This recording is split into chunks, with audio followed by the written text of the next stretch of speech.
চলো আজ তোমাদের সাথে শেয়ার করি আমাদের বেথুয়াডাউরিতে হওয়া বেশ কিছু সুন্দর সুন্দর প্যান্ডেল এবং প্রতিমা। বেশ কিছু টাইম আগের কথা বলছি, মানে বেশ কয়েক বছর আগের কথাই বলছি। তখন বেথুয়াডাউরিতে আরও অনেক বেশি ভালো পরিমাণে প্যান্ডেল তৈরি করা হতো, কিন্তু ইদানিংকালীন প্যান্ডেলের সংখ্যা বেড়েছে, কিন্তু প্রতিমা প্রচুর পুজো হচ্ছে, কিন্তু প্যান্ডেল আগের মতো যে সৌন্দর্য সেটা এখন আর সব প্যান্ডেলে নাই। হাতে গোনা কয়েকটা প্যান্ডেল আছে এগুলো খুবই সুন্দর হয়েছে, সত্যি সেগুলো সুন্দর হয়েছে, কিন্তু ম্যাক্সিমাম প্যান্ডেল আমার কাছে খুব একটা ভালো লাগেনি। তো আমার চোখে যে কটা ভালো লেগেছে আমি তোমাদের সাথে সে কটাই শেয়ার করলাম। তো তোমরা কিন্তু অবশ্যই বলো আমাদের বেথুয়াডাউরির এই প্যান্ডেলের থিমগুলো কেমন লেগেছে। আর তোমরা কিন্তু অবশ্যই বেথুয়াতে আশেপাশে যাদের বাড়ি তারা অবশ্যই আমাদের বেথুয়াটায় পুজো দেখতে এসো। এই প্যান্ডেলগুলির মধ্যে তোমাদের কোন প্যান্ডেলটা সবথেকে ভালো লেগেছে আমাকে কিন্তু অবশ্যই কমেন্ট করে জানিও।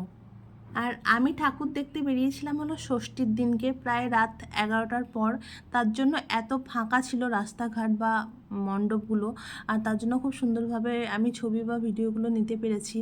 কি বলো তো, এখন আর বেশি ভিড়ভাড়টা পছন্দ হয় না, যত হালকা ফুলকাতে প্যান্ডেল দেখে যে শান্তি, ভিড়ভাড়টাতে সেই শান্তি নেই। আর গরমও প্রচণ্ড, তার জন্য একটু ইচ্ছা হলো রাতে করে একদম শান্তিভাবে ঠাকুর দেখে। সারা বছর যা বৃষ্টি, ভেবেছিলাম হয়তো পুজোতেও অনেক বৃষ্টি হবে, কিন্তু মায়ের কৃপাতে এবছরের পুজোটা খুবই ভালো কেটেছে। শুধু আমার না, সবারই খুব ভালো কেটেছে। তো এরকম পুজো কাটলে সবার কার না ভালো লাগে। তো আজকের মতো এইটুকু, তোমরাও খুব ভালো মতো পুজো কাটিও। আর তোমরা কোথায় কোথায় ঠাকুর দেখতে গেছো অবশ্যই কমেন্ট করে জানিও। আমি তো আমাদের বেথুয়াডাউরিতেই ঠাকুর দেখেছি, আর কল্যাণীতে গেছিলাম। তো তোমাদের সেই ভিডিওগুলো অবশ্যই শেয়ার করব। তো ততক্ষণের মতো টাটা, বাই বাই, আবার দেখা হবে অন্য কোনো নেক্সট ভিডিওতে।